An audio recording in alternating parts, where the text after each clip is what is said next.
Le schéma naturel qu'il y a, c'est j'ai du agree on discommit. Oui. C'est-à-dire, les personnes me disent oui, Nicolas, bien sûr, on va faire ça, très bien, jeu politique, on danse ensemble, on sait tous danser, c'est super. Mais discommit derrière. C'est après, quand ils sont avec leurs équipes, non, mais c'est n'importe quoi, ils n'ont rien compris, c'est pas ça. Ouais. Il faut passer de ça au disagree on commit. C'est dis-moi les choses, dis-moi ce qui va pas, on en parle ensemble, mais par contre, quand on se met d'accord, on commit. Après, et on y va. Et souvent, j'entends la direction sur non, mais les collaborateurs, ils veulent pas bouger, ils veulent pas changer, c'est un enfer, c'est compliqué. Dans la pratique, c'est plutôt l'inverse. L'intelligence artificielle, tout le monde en parle. Mais derrière le bruit, se passe-t-il vraiment grand-chose ? Ici, on déconstruit, on analyse, on partage les retours d'expérience des pionniers.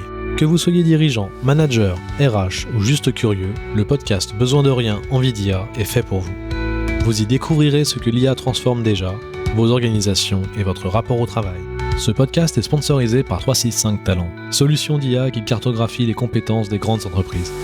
Elle permet aux experts RH de piloter leur stratégie talent, d'anticiper l'avenir et de se transformer via une approche centrée sur les compétences. Besoin de rien, envie d'IA est présenté par Lomna Kaleja, ex-DRH devenue exploratrice de l'IA pour les organisations. Elle accompagne dirigeants et RH à transformer leurs pratiques via son offre de conseils, de formation et de conférences. Bonne écoute. Eh bien, bonjour à toutes et à tous. Je suis ravie de vous retrouver aujourd'hui pour le 5e épisode de la 2e saison de Besoin de rien, envie d'IA. Et aujourd'hui, je suis ravie d'accueillir Nicolas Lecomte. Bonjour Nicolas. Bonjour Lomna. Écoute, je suis ravie de te recevoir. Nicolas Lecomte est le cofondateur de ThinkIGo. Donc, c'est un cabinet de conseil en transformation RH. Il va venir nous raconter comment il accompagne la transformation IA chez ses clients avec une méthode assez proche, inspirée de la tech et du produit. Je ne vous en dis pas plus, mais restez avec nous. Mais avant de commencer, si vous aimez ce podcast, et je sais que c'est le cas si vous nous regardez, je vous invite à vous abonner, à liker, à commenter. C'est un petit geste pour vous, mais c'est hyper important pour nous parce que ça permet de faire connaître le podcast à d'autres personnes que ça pourrait intéresser. Donc, une fois qu'on a dit ça, maintenant, je suis ravie de te donner la parole. Nicolas, est-ce que tu peux te présenter ? Ouais, bonjour. Déjà, merci Lomna pour l'invitation. Super content d'être là aujourd'hui. Oui. Je m'appelle Nicolas. Ça fait 15 ans que je travaille. J'ai fait 10 ans en tant que salarié, 5 ans en tant qu'entrepreneur où j'ai monté ThinkIGo, comme tu l'as dit. On a un cabinet de transformation, de conseil en transformation RH, principalement auprès des grands groupes. Et sur mes 10 ans de salariat, j'ai été principalement dans l'univers tech et digital.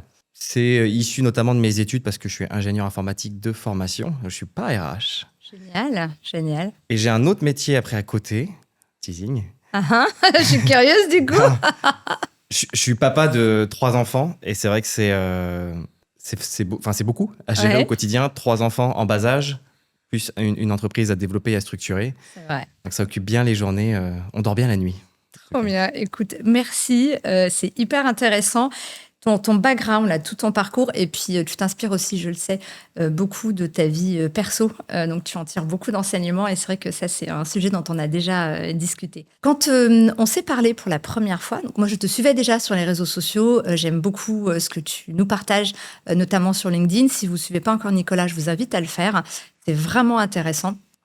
Et en fait, moi, j'aimais ton approche de la transfo. Et quand on s'est parlé, tu m'as dit, effectivement, c'est inspiré de la tech et du product. Donc, en quoi ton approche est inspirée de la tech et du product ? Ouais, ça vient de mes 10 ans de salariat où j'accompagnais des entreprises et principalement des directions digitales à se développer, à gagner en maturité sur l'agilité à l'époque qui était la grande tendance. Et ça a fait venir petit à petit l'aspect product management. Tout est devenu produit. On ne parle plus de projet, on parle de produit maintenant. Ça vient des États-Unis à la base, mais ça s'est démocratisé en France à partir des années 2015. Et c'est une vague que j'ai eu la chance de prendre au tout démarrage et qui m'a fasciné parce que moi, ce que je voyais au travers de ces transformations, c'est que ça reconnectait l'humain et la tech dans la façon de faire, où on devait se rapprocher beaucoup plus de ses utilisateurs pour comprendre ce que eux voulaient, plutôt que penser à leur place et créer des produits qui n'étaient pas adaptés. Et en lançant ThinkIGo avec Ulysse, mon associé, on s'est dit, tiens, on s'est rendu compte que la DSI, l'IT, qui est le monde d'où je viens à la base, qui n'était pas du tout sexy quand j'ai commencé mes études en 2006. Ouais. C'était pas du tout sexy à l'époque. C'était des geeks, quoi. C'était assez connoté. C'est encore un peu pas très sexy. On a... Bon, il y a deux écoles. On a quand même bien travaillé. Il y a du mieux. En tout cas, ce qui est intéressant à noter, c'est qu'en 20 ans, la place des DSI dans les organisations, elle est prépondérante. Absolument. La tech est partout, pour tout. Et c'est intéressant de voir que tout un tas d'autres départements sont transformés. Et nous, on avait fait le constat, enfin, en tout cas, j'avais fait le constat qu'il y avait 2 départements qui s'étaient moins trop transformés comme d'autres, tels que le marketing ou les sales aussi, la vente, qui étaient la finance d'un côté et les RH de l'autre. Et à ce moment-là, je menais des projets en tant que consultant externe où j'accompagnais les entreprises à franchir des paliers de croissance en venant les transformer de l'intérieur. Ok. Donc j'arrivais avec des grands frameworks, des mots compliqués pour venir amener du changement dans des organisations. Mais dans la pratique, je me suis rendu compte qu'il y avait un unique facteur qui faisait que ces projets étaient un succès. C'était de réussir à donner envie à toutes ces personnes de l'entreprise à monter dans le bateau avec moi et d'y aller ensemble. Par contre, le drame, c'était que c'était porté par un externe qui était moi, alors que fondamentalement, c'est un sujet RH. Oui. Dans la partie transfo, effectivement, la partie change, la partie humain, comment t'embarques les équipes, c'est effectivement clé de succès ou facteur d'échec et tu as complètement raison. On va avancer un petit peu sur la partie transfo. Quand on a préparé, on s'était dit qu'il y avait en gros 4 grandes étapes de cette transfo et on va les balayer une à une. On avait évoqué la première qui est toute la partie diagnostic vision. Oui. Ensuite, on va parler de la partie alignement, donc comment tu alignes les parties prenantes. Troisième sujet qu'on va aborder, c'est le déploiement. Évidemment, comment tu déroules ton plan, ta stratégie, ta vision d'un point de vue opérationnel. Et on finira par la partie pilotage, puisque une fois que la machine est lancée, effectivement, dans le temps, il faut accompagner cette transfo. Et c'est souvent là que le bas blesse quand tu as réussi les 3 premières étapes. Donc, si on en revient à la partie vision, diagnostic, comment tu abordes le sujet ? Et au-delà d'effectivement ton approche personnelle, donne-nous quelques petits exemples, partage-nous des bonnes pratiques. Déjà, quand on vient mener une transformation, ça vient amener du mouvement et du changement. L'humain n'aime pas le changement. Le cerveau est câblé pour rester paresseux, et c'est normal, on est très bien comme ça, hein, le confort, on ne veut pas trop sortir de sa zone de confort naturellement. Donc, quand on vient amener une transformation, on demande à un système de changer d'état. Et ça demande de comprendre, si tu veux que je change, qu'est-ce que j'ai à y gagner ? Donc, souvent, on a besoin d'un sponsoring qui soit très fort pour mener à bien ces transformations. Ça permet de donner le cap et une direction. Et ce sponsoring, il faut qu'il soit incarné. C'est pas juste un nom sur une slide ou un discours qui est mené. Ça doit vraiment quelque chose qui doit être incarné au quotidien par le sponsor, qui doit lui aussi mouiller le maillot et s'exposer. Et ça me fait penser à une mission qu'on a fait il y a pas très longtemps. Alors, je peux pas la citer. En l'occurrence, on a dit qu'on citait pas les noms quand les exemples étaient... Oui, je suis assez cash, c'est pour ça. Je préfère dire les choses telles qu'elles sont plutôt que les enrober. On est consultant, c'est très bien enrobé, mais on est entre nous, Lomna, autant se dire les choses. On est entre nous, il n'y a personne qui nous écoute. Voilà. Donc c'était un grand groupe, contexte grand groupe, transformation conséquente à l'intérieur du grand groupe qui allait impacter des dizaines de milliers de personnes, mais il y avait un double sponsoring. Un côté RH, un autre côté opération. Ok, pourquoi pas. On parle avec les 2 sponsors, indépendamment l'un de l'autre, séparément, et on n'entend pas les mêmes choses. On se dit, tiens, il y en a un qui veut par là, on interprète qui veut aller par là, l'autre, on interprète qui veut aller par là. C'est pas la même chose. On les met ensemble dans la même salle, expliquez-nous où est-ce que vous voulez aller. Nicolas, on a la même direction, on veut faire la même chose, voilà là où on veut aller. Ok, et tu confirmes ? Ouais, je confirme, on va aller là. Ok, c'est pas les mêmes mots, mais tu dis oui, mais dans la pratique, c'était compliqué. C'était compliqué, un double sponsoring, ça marchait pas parce que c'était 2 têtes de pont COMEX. Chacun voulait tirer dans son sens et c'est normal. Ça a amené des rapports de force. Les équipes étaient perdues derrière. Il n'y avait pas une équipe qui m'expliquait la même façon de projet. J'ai vu des équipes avec 6-7 métiers différents. J'avais 6-7 versions différentes. Chacun avait sa propre interprétation. On ne savait pas où on allait.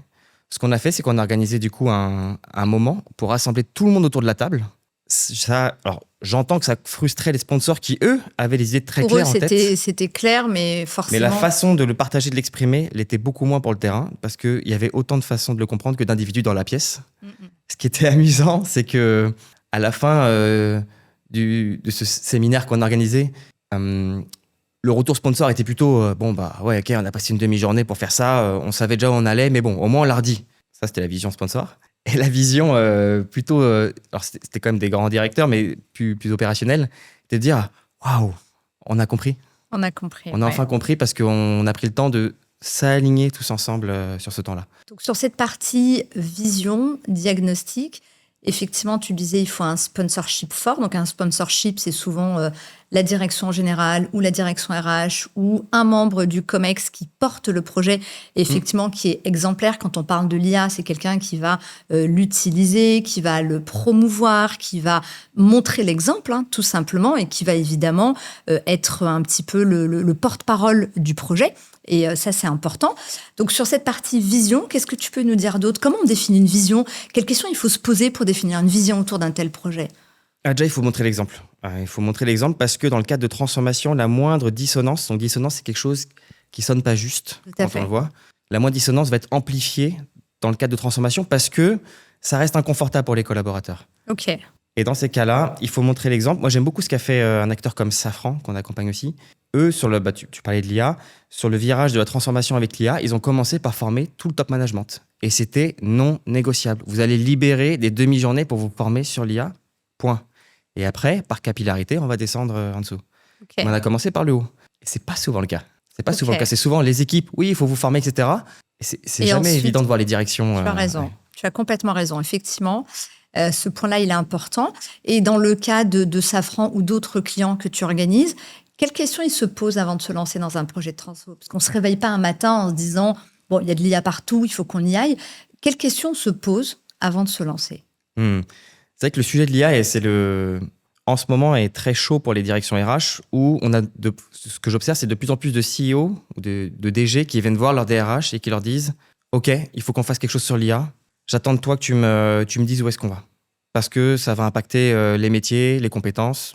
Qu'est-ce qu'on fait ?» Et là, on a le réflexe feuille de route. On a le réflexe outil aussi. C'est vrai. On a le réflexe de tout de suite pondre quelque chose pour rassurer le COMEX. Tu as raison. Pour moi, le premier réflexe à avoir, c'est de parler avec le terrain. C'est d'aller voir les opérationnels et comprendre déjà comment eux le vivent. OK. Pas penser à leur place, comme l'expérience utilisateur. On ne pense pas les solutions à la place des utilisateurs.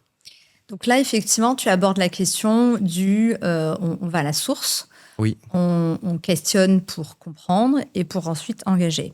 Et j'imagine aussi que quand tu es effectivement patron d'une BU ou DRH ou directeur général, peu importe, tu te poses aussi la question de façon assez stratégique. En gros, quel est l'enjeu stratégique ou l'enjeu opérationnel que l'IA va m'aider à résoudre? Le sujet avec l'IA, c'est qu'on ne sait pas exactement où on va. OK. On en est au tout début. OK. C'est On ne intéressant. sait pas où on va. C'est comme l'Internet il y a 30 ou 40 ans, quoi. C'est les premières pages web horribles qui ressemblaient à rien. Ouais. On voit comment ça évolue aujourd'hui. Il va se passer les mêmes choses avec l'IA. Donc, on peut faire des plans et ça rassure effectivement les directions de dire ça, c'est la vision en s'appuyant sur des gros câbles, Kinsey, BCG, etc. Vision 2030, notre target operating model. Nanana. Ça rassure. Mais Donc, ce que tu es en train... Pardon. Vas-y. Non, juste... J'essaye de... Comme c'est intéressant, cette approche. Pour moi, on rentre dans on ne sait pas où on va. On voit, on entend tout et n'importe quoi. On entend des news très anxiogènes du côté des États-Unis qui se mettent à licencier la moitié de leurs collaborateurs. Je disais encore hier soir que Facebook, Meta, va licencier 20 000 personnes sur 80 000. Ça commence à faire du monde. Je lisais aussi, j'entendais un podcast ce matin, un intervenant qui disait en fait, dans quelques années, il se pourrait que les plombiers gagnent mieux leur vie que les avocats. C'est pas faux. Parce que la barrière à l'entrée pour être avocat va devenir une commodité. Et les plombiers. 400 € le déplacement du plombier, tu te dis qu'il y a moyen. Il se fait bien. En fait, ce que tu es en train de me dire, et je trouve ça intéressant parce que du coup, on a des regards qui sont complémentaires, c'est que d'un côté, tu as effectivement ce besoin en tant qu'organisation de définir une stratégie, de poser une vision, de poser une ambition pour qu'on ait un fil rouge. Et en même temps, quand tu poses une vision, une stratégie, on est un peu décorrélé du terrain alors que tout se passe sur le terrain. Et donc, ce que tu nous dis, toi, c'est que tout vient des équipes et en gros, en allant les questionner, en les sondant, c'est avec ça que petit à petit, on construit sa stratégie. C'est comme ça que vous l'amenez? Oui, il y a un mix du terrain et il y a un mix aussi descendant qui sont des traits culturels forts de l'entreprise. Exemple, en France, il y a la protection sociale est relativement importante, comparée aux États-Unis notamment. Bien sûr. Donc, il y a ce devoir de protéger et d'anticiper, d'être assez proactif sur l'IA pour anticiper les impacts que ça va avoir, notamment sur des métiers qui, si on ne gère pas de façon proactive, vont se retrouver switcher et on se dit en fait tiens on a déployé tel cas d'usage, c'est vrai que 50% de ce que tu faisais n'existe plus maintenant. T'as un mi-temps, qu'est-ce que tu fais? Les entreprises cherchent, en tout cas en France, cherchent à gérer de façon la plus proactive possible parce qu'il y a ce côté, on est l'employeur social, on a besoin de protéger, c'est un devoir vis-à-vis de famille qu'on emploie qui est super important. Ils se posent beaucoup moins la question côté États-Unis. Mais c'est un trait culturel aussi. Alors, c'est culturel, mais c'est lié effectivement aussi au droit du travail français qui ne te permet pas de faire comme ce que font nos voisins outre-Atlantique. Justement, sur ce point-là, moi, c'est une des questions sur lesquelles j'ai le plus de mal d'atterrir sur une conviction. On entend effectivement tous ces licenciements à venir. En même temps, en France, ça frémit, mais il ne se passe pas grand-chose. C'est lié à l'adoption qui est relativement lente. C'est quoi ta conviction? Est-ce qu'on va être ou pas remplacé? Est-ce que les métiers vont vraiment disparaître? Voilà, c'est quoi ta conviction là-dessus? Et quand on te pose la question en entreprise, tu réponds quoi? Je réponds qu'il n'a jamais été aussi fascinant d'être en vie qu'aujourd'hui. Parce qu'on on a un carrefour où c'est quand même extraordinaire le moment pivot sur lequel on se retrouve aujourd'hui, où en fait il y a un ensemble il y a un schéma des possibles qui est... et on est obligé de mêler plein de choses dedans. On voit qu'avec la géopolitique, avec ce qui se passe dans le monde, tout n'est pas rose. On voit qu'il y a une tendance à polariser et d'avoir de plus en plus d'extrêmes. Rien n'est bon dans l'extrême, c'est ma conviction. C'est impossible à te répondre. Moi, j'aime beaucoup l'approche de quelqu'un comme Jérémy Lamry, qui... évoquer les 5 futurs possibles. Ouais, il y a une approche où, en fait, on ne sait pas. Donc, on se prépare, on est à l'écoute des signaux faibles, des tendances, mais on se prépare. Alors, très bien, donc pas de conviction claire. En même temps, c'est vrai que c'est compliqué d'avoir des convictions quand c'est le flou sur le futur. Autre question, tu as fait un post récemment, mais c'est tout à fait en lien. Je peux pas... ça serait malhonnête de dire je sais où on va, parce que Non, mais certains ont atterri sur des convictions. Moi, j'ai encore du mal à en avoir, donc je comprends parfaitement que tu nous dises là, j'ai pas. Et ça me va aussi. La seule chose que je vois, c'est qu'on a la transformation avec l'IA qu'on voit au quotidien. On a une transformation qu'on voit beaucoup moins, qui est avec la robotique. Ouais. Et c'est le levier pour que les États-Unis restent compétitifs. Parce qu'eux, ils sont face à la Chine où ils sont 1,4 milliard, ils sont face à l'Inde où ils sont plus d'1 milliard. Oui. Eux, ils sont que 400 millions. Eux, leur levier, c'est on va lancer tout un tas de robots qui va nous permettre de compenser la baisse de la natalité et le fait aussi qu'on soit moins nombreux en termes que les autres grands pays pour rester numéro 1. Donc ça, c'est intéressant de voir qu'il faut aussi prendre en compte cette partie Donc si je comprends robotique, bien, alors effectivement, il y a des métiers qui sont amenés à disparaître. Et pour lesquels il va falloir imaginer d'autres jobs, d'autres métiers pour ceux dont les métiers vont disparaître. Et en parallèle, on a aussi un manque de main-d'œuvre, un manque de bras, et l'IA va donc venir combler un trou dans la raquette. Donc, est-ce que au final, plus, moins, est-ce que ça va s'équilibrer? Bon, le futur nous le dira. Donc, je prends le point.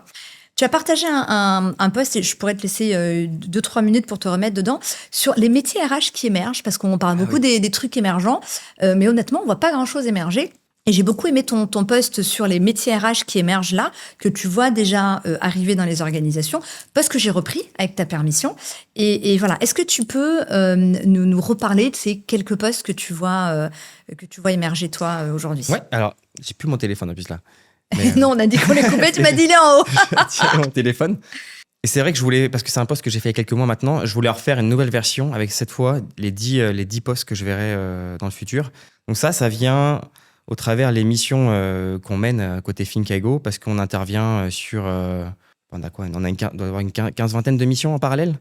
Donc ça nous permet de voir tout un tas de signaux faibles, de connecter des choses qui se passent chez l'acteur A et l'acteur B, et de voir que, tiens, il y a des tendances qui émergent. Et dans celle-là, il y avait toute la partie autour des compétences. Donc, un orchestrateur de compétences qui va... quelqu'un qui va piloter l'évolution des compétences. On parle beaucoup de skill-based organization, organisation orientée compétences. Bon, on en parle beaucoup.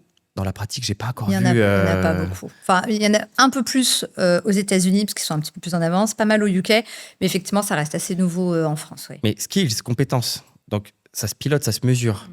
La partie data, aussi données RH, commence vraiment à émerger, parce qu'on se rend compte que si on n'a pas les bonnes données, en fait, on peut mettre ce qu'on veut, on peut avoir la meilleure IA du monde, on n'aura pas les bonnes... on pourra pas prendre les bonnes décisions. Donc, le socle, en ce moment, qui commence vraiment à émerger, que je vois beaucoup, c'est la partie data. Data et compétences. Ouais, data, compétences. Il y a les carrières, maintenant, enfin, mes parents en tout cas, c'était on fait une entreprise et on reste, on signe pour la vie et on reste dans l'entreprise. Ma génération, en plus ça fait vieux de dire ça, mais ma génération, donc Y, c'est on change tous les 3-4 ans, mais on reste quand même dans un track vertical, en allant chercher quand même des rôles de management parce que c'est ce qu'on nous a dit qui était bien pour nous. Et c'est ce qui donne un statut social qui nous rend... qui est bien, quoi. Par contre, une nouvelle génération, il y a beaucoup moins de... Et génial, je juge pas du tout. Mais il y a beaucoup moins de se sentir obligé d'être dans l'ascension verticale. Ok. Donc, il y avoir aussi des rôles pour permettre la mobilité interne. Oui, ils vont pouvoir faire plusieurs métiers dans une seule vie, voire dans une seule boîte, ce qui n'était pas le cas effectivement de notre génération, où si on voulait évoluer, c'était parfois en transverse, mais les changements de poste au sein d'une organisation compliquée et en dehors d'une organisation, on a tous entendu parler de cas de reconversion très compliqués, etc. De toute façon, ce que je faisais il y a 15 ans quand j'ai commencé à travailler, et ce que je fais aujourd'hui, rien à voir. Rien à voir. Rien à voir. Donc, sur ces métiers émergents, donc on a dit des choses en lien avec la gestion des compétences, avec la gestion des carrières, avec la gestion de la data. Tu vois des choses émerger sur tout ce qui est éthique de l'IA, sur tout ce qui est éventuellement hybride entre la DSI, la direction RH. Est-ce que tu as des choses sur ces sujets-là? Il va y avoir toute la partie éthique, notamment la réduction des biais. Parce que les biais se retrouvent amplifiés par l'IA. Et c'est normal, les IA, les principales qu'on utilise, sont américaines, avec les biais américains. Il y a eu un énorme travail qui a été fait quand même pour les réduire. Malgré tout, ça a été construit par un jeune blanc, 30 ans, milieu confortable. Donc, il y a forcément des biais, quoi qu'on en dise. Et même avec tout ce dont est nourri l'IA, il y a forcément des biais dans les données d'entraînement, effectivement, dans les algorithmes. Donc, il y a tout ce travail de débiaiser l'IA et de l'adapter à la culture interne des organisations. Donc, on a fait une petite digression en parlant de ces métiers émergents, etc. Donc, on a commencé par la grande étape. On a évoqué la partie vision diagnostic, où effectivement, tu préconises effectivement d'avoir une analyse side down, tu vois, top down et bottom up, voilà, qui est ces deux approches. Que l'approche top down n'est pas efficace, on peut l'entendre. Tout est question de dosage et d'équilibre, et c'est ce qui est dur avec la transformation. C'est que c'est de l'humain, et l'humain, c'est ce qui est le plus compliqué à gérer au monde. Donc, on a parlé de cette partie vision, diagnostic. Sur l'alignement, comment tu t'y prends pour aligner les parties prenantes aux intérêts souvent divergents? Parce qu'on a l'impression que quand on est une équipe, quand on a un groupe, quand on est une entreprise, on a l'impression que c'est une espèce de corps unique qui va dans un même sens. Or, il n'y a rien de plus dysfonctionnel qu'un groupe, une équipe, une entreprise. Comment on arrive à aligner ces individualités au profit du collectif et donc du projet? Donc, la phase d'alignement, voilà. Qu'est-ce que tu pourrais nous dire là-dessus? Donc pour qu'il y ait un changement, il faut donner envie à la personne de bouger. Et pour qu'elle bouge, il faut qu'elle comprenne ce qu'elle a y gagné. Et ce qu'on a y gagné, ça varie suivant où on se situe dans l'organisation. Et j'aime bien découper ça sur 3 niveaux. Il y a le niveau opérationnel, collaborateur, sur le terrain, qui est la majorité des personnes. Après, il y a le niveau management intermédiaire. Et après, il y a le niveau direction. Sur le niveau collaborateur, c'est d'aller les rencontrer, leur demander leur avis, de les rendre acteurs du projet. Entre te dire... tiens, voilà, il y a tel outil, on va le déployer, utilise-le. Ou tiens, l'Omna, on utilise entre tel outil. Par rapport à toi, ton quotidien, qu'est-ce que tu préférais avoir? Sachant que c'est pas parce que tu me dis celui-là qu'on va prendre celui-là, mais juste avis consultatif pour savoir. Ça fait toute la différence. Parce que même si on prend pas celui que tu as dit, tu dis, ouais, mais au moins on m'a demandé mon avis. Et ça change beaucoup de choses, notamment pour la gestion du changement. Parce que l'IA, ça cristallise beaucoup d'inquiétudes et de peurs qui sont très personnelles. Oui. Quand je fais des formations à l'IA, donc j'ai un spectre de personnes qui sont toutes jeunes sorties d'école à j'ai 25 ans ou 30 ans dans la boîte. Et j'ai du oh là là, mais Nicolas, moi je n'utilise pas l'IA parce que j'ai l'impression de tricher. Beaucoup de croyances limitantes. Et moi j'ai une éthique de travail, Nicolas, tu comprends? Je ne triche pas au travail. Oui, c'est vrai. Bien sûr, c'est super important. Par contre, vous n'êtes pas en train de tricher avec votre ordinateur là? Pourquoi vous n'êtes pas avec un stylo? Parce que ça. C'est pareil. C'est pareil, non, ça va plus vite. Et Internet, on va peut-être le retirer. Je parle par l'absurde. Et les déclics se créent comme ça. Et à l'autre spectre, j'ai. Non, mais Nicolas, tu comprends, moi, l'IA, je ne peux pas l'utiliser. C'est un drame écologique. On est en train de tuer la planète. Déjà que les générations avant moi, vous avez tout brûlé. Là, je veux pas Sur la pas conscience, mettre ouais. ma pierre à l'édifice, quoi. Et alors oui, ça consomme. Après, on lit de tout dans les rapports. On a du mal à avoir des chiffres On a du mal à les voir fiables. clair. Oui, c'est vrai. On a du mal à y voir clair. Donc, une fois que tu lèves ces croyances, ces craintes, qu'elles soient des croyances limitantes ou qu'elles soient des vraies craintes, hein, on sait que ça consomme, on sait tout ça. Comment tu alignes des équipes autour du projet? Ouais. Donc, Alors, je t'ai fait le niveau collaborateur. Super, ok. Après, il y a le niveau manager intermédiaire. C'est eux, c'est des profils qui sont déjà surchargés au quotidien et qui gèrent beaucoup de problèmes et qui ont beaucoup de pression. Ils ont la pression descendante de la direction. Ils ont la pression du terrain qui est pas content. J'ai pas été augmenté, ça va pas, je suis pas content.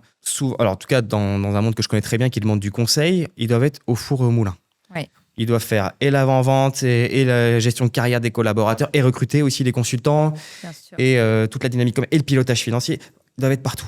Du coup, ces profils-là, il faut leur amener des solutions sur étagère en disant voilà, je pour te prendre le moins de temps possible, juste si on peut se parler un quart d'heure, entre A, B ou C, qu'est-ce qui te fait gagner le plus de temps?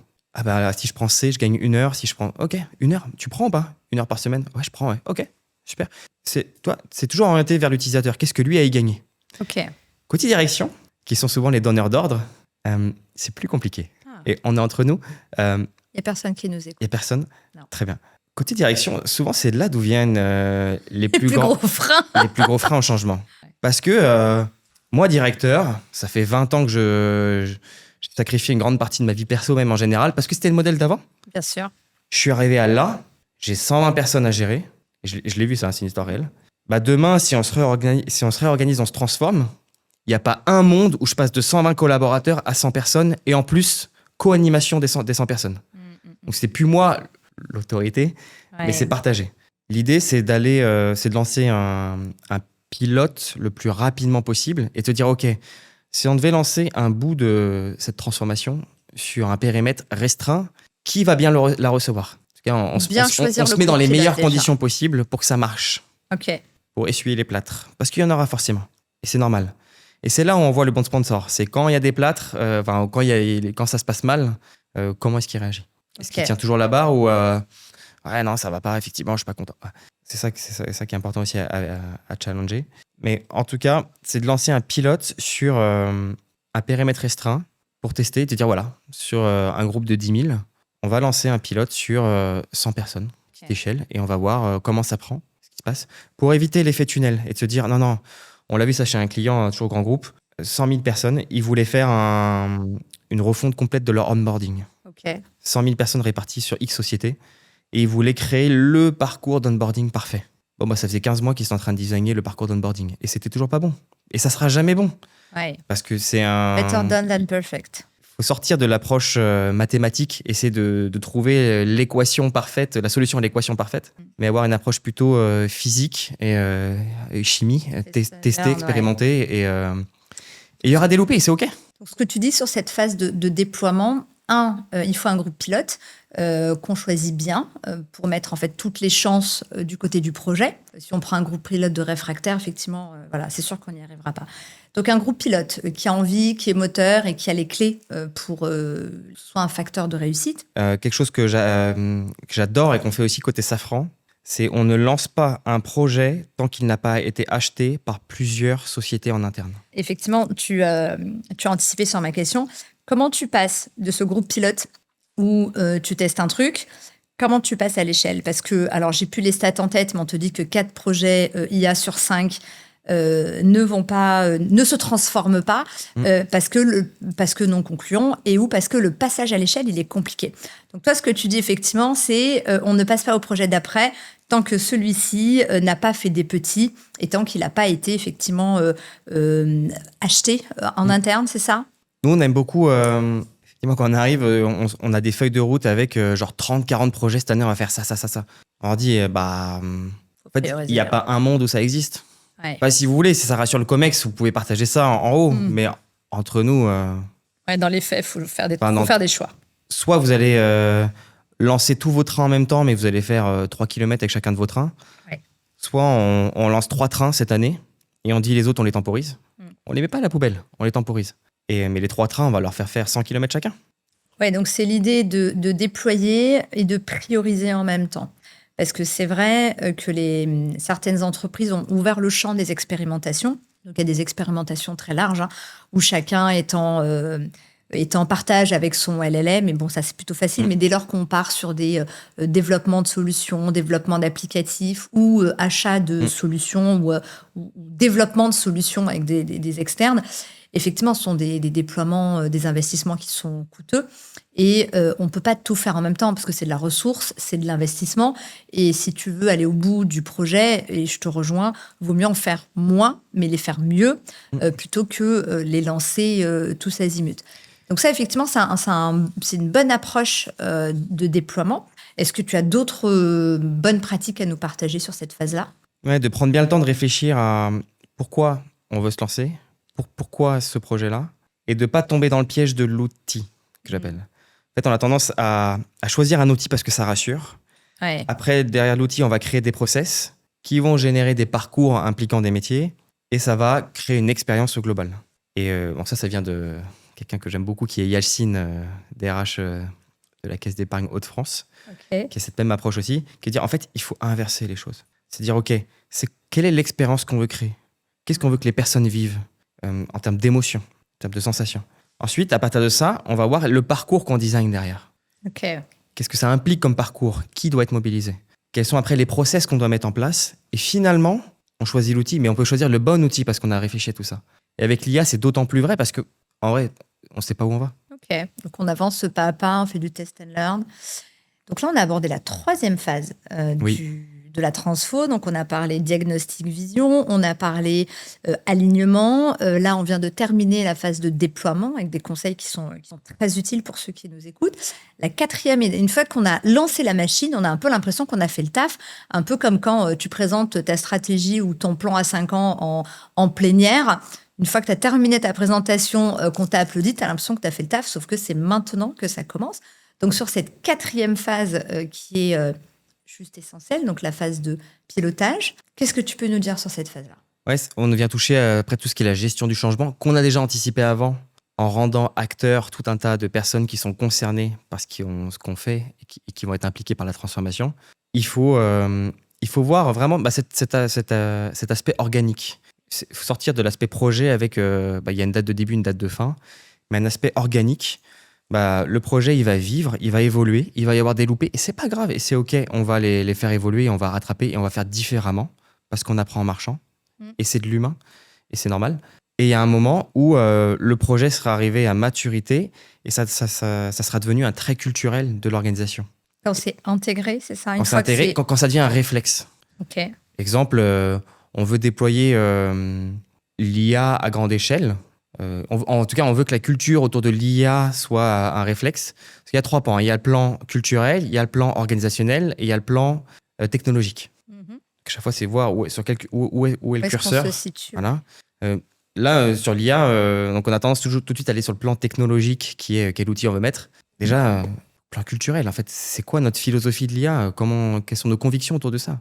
Ouais. Je vais en parler tout à l'heure, la protection sociale. Et quels sont les réflexes qu'on voudrait que nos collaborateurs aient au quotidien.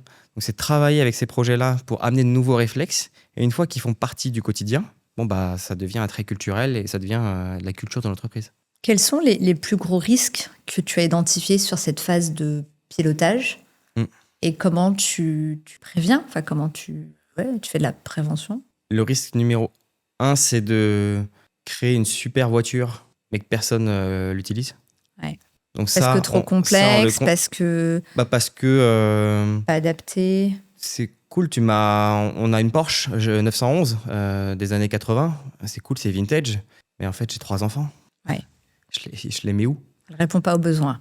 Donc, et c'est vrai que souvent, il y a de super choses qui se passent, mais si tu ne demandes pas aux personnes ce qu'eux attendent et ce qu'eux vivent, et tu les rends pas acteurs, tu as de grandes chances de te louper. Okay. Donc ça, c'est toute la philosophie tech. Ok. Donc en gros, la techno doit répondre à un pain, à un besoin, ça doit répondre à une problématique. D'accord, premier point, effectivement. C'est de cadencer aussi, de délivrer de la valeur régulièrement, de cadencer. C'est pas de se dire, OK, on a fait une grande messe devant tout le monde, on a créé un méga momentum, mais juste après, ça va redescendre le soufflet. Donc c'est comment est-ce que tu délivres de la valeur tous les mois, tous les trimestres, tous les semestres au moins, avec de nouvelles choses, des nouveautés, que tu marketes différemment suivant les populations, les 3 niveaux, collaborateurs, managers et direction. Ok. Parce que c'est des niveaux, c'est des attentes différentes. Donc, et ça, c'est de le faire en continu. Pour que ça soit il y a cette notion de flow que moi j'aime bien, que j'aime beaucoup, qui est c'est un flow, il faut créer un flux en continu. Et pas juste créer un énorme Big Bang et après, plus rien. Plus rien. Ça veut dire que dans le quotidien des managers, des directions, des sponsors, peu importe, le sujet doit être abordé dans toutes les réunions, tous les meetings, tous les rituels d'entreprise pour bien ancrer, pour que, en attendant que ça devienne une habitude, que ça soit ancré dans la culture, il faut qu'il y ait effectivement cette répétition, ces rappels, c'est ça ? Oui, et en complément, tips pour les RH, qui est d'avoir une posture, j'appelle posture coach, mais de poser des questions, mais des questions ouvertes, pas des questions fermées. D'accord. C'est-à-dire, qu'est-ce qui ferait que tu utiliserais encore plus l'IA dans ton quotidien ? Ok. Qu'est-ce qui te manque pour franchir le pas ? Pourquoi là, tu n'y vas pas ? Que des questions ouvertes qui permettent de récupérer des insights, des idées, du retour terrain. C'est-à-dire, ah ok. Et de confirmer les hypothèses qu'on a côté RH sur les projets qui sont lancés sur, ok, là on avance dans la bonne direction, on est attendu par le terrain ou pas. Je parlais tout à l'heure du projet qu'on a pu mener avec Safran autour de l'IA. À chaque fois, on fait en sorte que ça soit acheté par plusieurs sociétés en interne. Oui. S'ils n'achètent pas, on lance pas le projet. Ok. Et quand ils achètent, ils sont partie prenante et c'est eux qui valident et qui mettent le coup de tampon sur le livrable final. S'ils ne mettent pas le coup de tampon, on ne soulève pas le stylo. Hyper clair sur cette approche. Comment on sait ? Alors, on sait que la transfo IA, elle est encore en cours. On sait que la transfo, on en parlait pendant la préparation. Avant, on lançait la transfo le 1er janvier. On savait que le 30 juin, c'était terminé. Aujourd'hui, la transfo, à minima, il y a une date de début, mais il n'y a plus de date de fin. La transfo, c'est devenu du run. Hein. Mais comment tu sais que ton projet IA, il est successful, ou comment tu sais que c'est un flop, en fait ? Voilà. Quels sont les indicateurs, quels sont les KPI que l'on peut suivre pour se dire, OK, ce projet, on peut passer à l'échelle parce qu'il y a de l'intérêt, parce que voilà. Ouais, le plus simple, c'est le taux d'usage. OK. Combien de personnes utilisent la solution chaque semaine que j'ai déployée ? Donc le taux d'usage hebdomadaire. OK. Après, il y a donc ça fait la quantité. Après, tu as la qualité, tu as la durée, en fait. Quelle est la durée des sessions ? Si c'est 10 secondes, ça veut dire que la personne vient et repart tout de suite. Mais quelle est la le quantité, temps passé sur la solution. Le temps passé sur la solution. OK. Après, tu as la satisfaction, mais bon, c'est bateau, hein. Mais c'est demander... Non, mais ça a beau être bateau, c'est important de le dire. Oui, la satisfaction de l'utilisateur, il peut passer 2 heures dessus. S'il passe 2 heures parce que c'est nul et qu'il aurait pu le faire en 10 minutes, voilà, il a passé beaucoup de temps. Donc, le facteur temps, il est important. Sauf que c'est lié à un critère de non-satisfaction. Donc, non, c'est important. Et de le faire sûr. de façon aléatoire sur tous les publics concernés. Donc, sur une échelle de 1 à 10, qu'est-ce que tu penses de ce nouvel outil qu'on a déployé ? Aujourd'hui, si une entreprise venait te voir en te disant « Nicolas, on se pose plein de questions, on veut se lancer, mais on n'est pas encore prêt, etc. » Si tu devais les conseiller sur 3 choses à faire dès demain, ce serait quoi ? Du coup, ça me permet de compléter sur les KPI. Après, nous, ce qu'on fait, on vient toujours rattacher les KPI et des métriques business. Ok. Donc, c'est comprendre d'un point de vue business où est-ce que vous en êtes, où est-ce que vous voulez aller, pourquoi vous voulez aller là, et comment, de par ce qu'on fait, on peut avoir un impact, donc ce qu'on fait en lançant ce projet IA notamment, comment on peut avoir un impact sur des KPI business. Exemple, une boîte de conseil qui veut... le conseil est chamboulé en ce moment avec l'IA. Il n'y a qu'à voir les actions en bourse des grands acteurs du conseil. Et ça va chambouler beaucoup de choses sur les prochaines années. Il y a tout un tas de profils qui se retrouvent en intercontrat, c'est-à-dire sans mission. Et notamment, ça se produit sur des métiers qui ressortent. C'est de se dire, OK, si on fait une transformation autour de l'IA sur les métiers et les compétences, on va se centrer dans un temps, on va lancer le pilote sur ces populations qui sont principalement en intercontrat parce qu'il y a un levier business direct. Si ces personnes, tu les rends réemployables ou plus facilement staffables chez des clients, alors tu as un levier de marge parce que là, c'est des charges pures. Hyper intéressant de se dire effectivement ce qui se passe à l'intérieur, c'est comment comme tu peux toujours connecter avec le business, c'est important. Ça, c'est le premier réflexe qu'on a. C'est explique-moi, toi, client, ce que tu fais, où est-ce que tu vas, pourquoi tu veux aller là, mais pas juste d'un point de vue RH. Donc, j'ai besoin de le comprendre sur le plan RH, mais j'ai besoin de le comprendre aussi sur le point de vue du métier. Et alors, de toute façon, ça, c'est un point qui, moi, m'a toujours choqué quand on dit les RH comprennent rien au business. En fait, il y a rien qui est plus proche de la fonction RH que le business, parce que, en fait, ta stratégie RH, elle dépend de ta stratégie business. Et quand tu bouges l'un, tu fais bouger l'autre, en fait. Donc, pour moi, les deux sont complètement... c'est même pas qu'ils sont interconnectés, c'est un jeu de je sais pas comment on appelle ça, mais tu bouges l'un, tu bouges l'autre, en fait. Donc, effectivement, toutes tes décisions RH, que ce soit sur les compétences, sur les recrutements, sur la formation, sur tout ce que tu veux. C'est main dans la main. Ouais. Exactement. Donc, après, ça peut être aussi l'effet papillon. Tu vois, c'est un micro-truc, mais qui peut avoir un gros effet. Par exemple, tu dois recruter à un poste X et tu mets 6 mois à le recruter alors que tu en as besoin pour dans 15 jours. C'est un sujet RH, mais qui a des effets hyper importants sur le business. Et tu vois, ce que j'adore comprendre, c'est chez un client, c'est quoi le produit qui te génère 80% de ton chiffre d'affaires, ta vache à lait. Ouais. Parce que sans ça, ton business ne tourne pas. Et ça, j'ai besoin de le comprendre parce que ça, il ne faut surtout pas qu'on le casse. Absolument. Et après, j'aime bien comprendre aussi, c'est quoi les 2-3 produits qui sont les potentiels futurs stars, en fait. Les choses sur lesquelles tu investis fort en ce moment parce que tu vois un vrai levier et un relais de croissance, parce que ton produit vache à lait, c'est cyclique, ça va tourner. Donc, sur quoi tu investis dans le futur pour comprendre toi, où est-ce que tu veux aller demain. OK. Mais vraiment d'un point de vue business, rentabilité, chiffre d'affaires, EBITDA, tout ça. OK. Super clair, parce qu'effectivement, on parle beaucoup d'IA. C'est vrai que le podcast a une volonté de s'adresser à la fonction RH, mais aussi aux directions générales, parce que l'IA touche tous les niveaux et tous les leviers de nos organisations, mais touche avant tout les métiers et les compétences. Et d'ailleurs, je crois que c'est dans une étude du World Economic Forum d'il y a un an, ils expliquaient que 63% des patrons pensaient que la pénurie de compétences, c'était ce qui allait pénaliser leur business, bien avant des problèmes d'aller chercher des nouveaux clients ou de développer sa clientèle. Donc, on voit bien la symétrie des attentions entre les RH et le business. Et là, on parle en particulier des compétences. Donc, on a évoqué, on l'a vu, les 4 phases de la transfo. Tu me disais donc sur les conseils, je te demandais 3 conseils ou 3 choses à faire. Donc, la première, c'est effectivement faire le lien entre les RH et le business. Comprendre le business. Yes. Après, mettre des indicateurs qui vont permettre de mesurer qu'on a un impact sur le business. OK. Et après, c'est parler avec le business. OK. Ouais, là, on accompagne une grande structure à faire évoluer la posture HRBP pour la rendre beaucoup plus connectée avec le business. Parce qu'aujourd'hui, ils arrivent trop en voiture balai. OK. Et les rendre beaucoup plus de façon proactive. Et on a rencontré autant de RH que de business. On a dit non, on veut comprendre la posture que vous aimeriez avoir, mais on veut surtout comprendre comment le business vous perçoit et ce que lui, il aimerait avoir. OK. Parce que si on l'a pas, on fait un pari.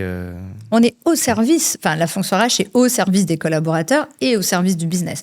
Donc forcément, effectivement, les deux sont liés.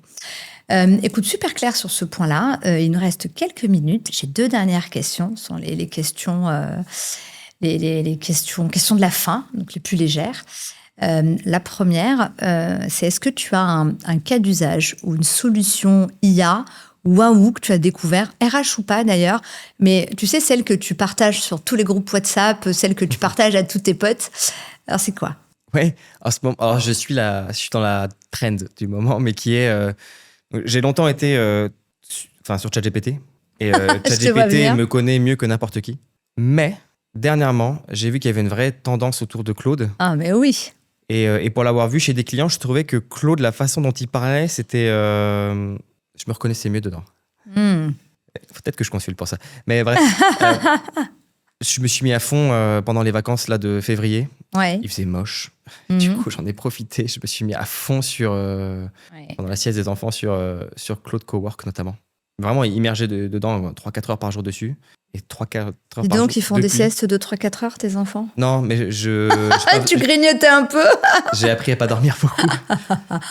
Ouais. J'ai appris à pas dormir. Et en fait, Claude Cowork, c'est vrai qu'il permet d'interconnecter donc une IA type ChatGPT avec J'utilise aussi Whisperflow qui permet de parler plutôt que d'écrire, parce qu'on parle beaucoup plus vite. Alors, j'explique juste pour nos auditeurs, c'est que sur ChatGPT, il y a l'option vocale.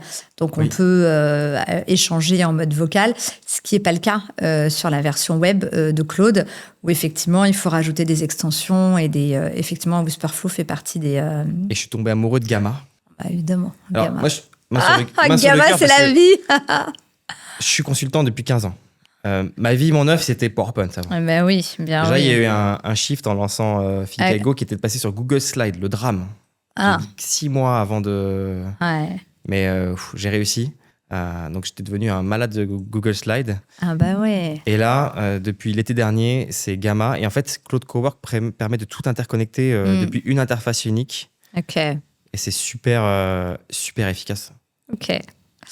Donc, effectivement, tu parlais de la trend de la migration de ChatGPT vers Claude. Oui. Alors, pour ceux qui sont, je vous partage un tips qui peut vous aider, ceux qui sont sur ChatGPT et qui se disent ah, j'ai toute ma vie là-bas, je peux pas. Claude a saisi l'opportunité, ils ont eu le nez creux ou alors ils avaient un peu préparé leur coup. Ils ont développé une solution avec juste une espèce de lien.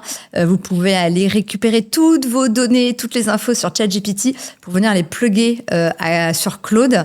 Je mettrai le lien en commentaire dans le résumé du podcast. N'hésitez pas à tester parce que effectivement, moi j'étais une grande fan de ChatGPT au début et là ça fait quasiment 8-9 mois que je suis sur Claude.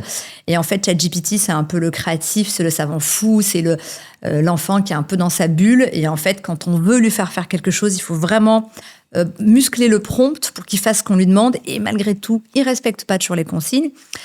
Et donc, pour les sujets créatifs, brainstorm, c'est très bien. En revanche, les sujets un peu carrés, juridiques, institutionnels, c'est pas tout à fait ça.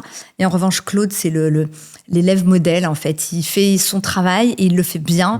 Et c'est vrai que c'est carré, c'est propre. Et moi, je suis une grande fan, comme toi, de Claude. Et j'ai fait quelque chose, je peux de partager. Je sais pas si c'est fascinant ou flippant, un peu des deux. C'est souvent les deux, Ça dépend du point de vue. Mais j'ai créé mon double numérique avec Claude. Claude m'a posé 100 questions. Ça m'a pris 15 heures en dictant, enfin en parlant, 15 heures en lui parlant pour répondre à peu près, parce que j'ai voulu vraiment aller au bout. Ouais. Et ça m'a créé un fichier texte qui fait 20 000 caractères et qui parle exactement le Nicolas Lecomte. Ah, intéressant. Et du coup, à chaque fois que je dois écrire un mail, des messages ou autre, j'invoque mon double numérique et je dis voilà, j'ai ça, je veux répondre tac, tac, tac, tac. Et j'ai à peine de retouches à faire. C'est hallucinant. Génial. Donc, je vous invite à tester la création de votre clone numérique. C'est un double numérique. C'est un double numérique. Et après, il est mis dans les paramètres de Claude pour que, de base, il soit toujours chargé, en fait. Okay. Et là, il nous reste une microseconde pour la dernière question. Si tu rêvais d'une solution IA, ce serait quoi? Une solution qui n'existe pas encore, mais qui te faciliterait la vie. J'ai hâte qu'on passe Pour moi, là, on a la saison 1. J'ai hâte qu'on passe à la saison 2. Ouais. Il y aurait beaucoup à dire sur ça, mais on touche à la fin. En tout cas, un grand merci. Merci pour ce moment. C'était riche, c'était hyper intéressant. Et je pense que nos auditeurs vont pouvoir avancer un peu plus sereinement avec les tips que tu leur as partagés. Merci une fois de plus de nous avoir suivis. Je vous invite bien évidemment à vous abonner, à liker, à commenter, à partager autour de vous. Faites connaître le podcast si vous l'aimez. Je vous invite également à aller regarder les épisodes précédents. On a un épisode là qui est sorti il y a un mois sur l'IA Act. On vous dit tout. Il y a un autre épisode sur la data. Il y a un épisode où on vous raconte la transformation chez Kaufman & Broad. Bref, il y a forcément un épisode pour vous, un épisode qui vous ressemble. Et je n'ai plus qu'à vous souhaiter une bonne fin d'après-midi. Bon, et puis, au revoir. Et mettez 5 étoiles à Lobna, elle le mérite, parce qu'elle s'arrache au quotidien. Je le vois, j'ai l'envers du décor. Elle s'arrache, donc elle les mérite largement. Merci beaucoup, Lobna. Nicolas. Merci à tous, au revoir.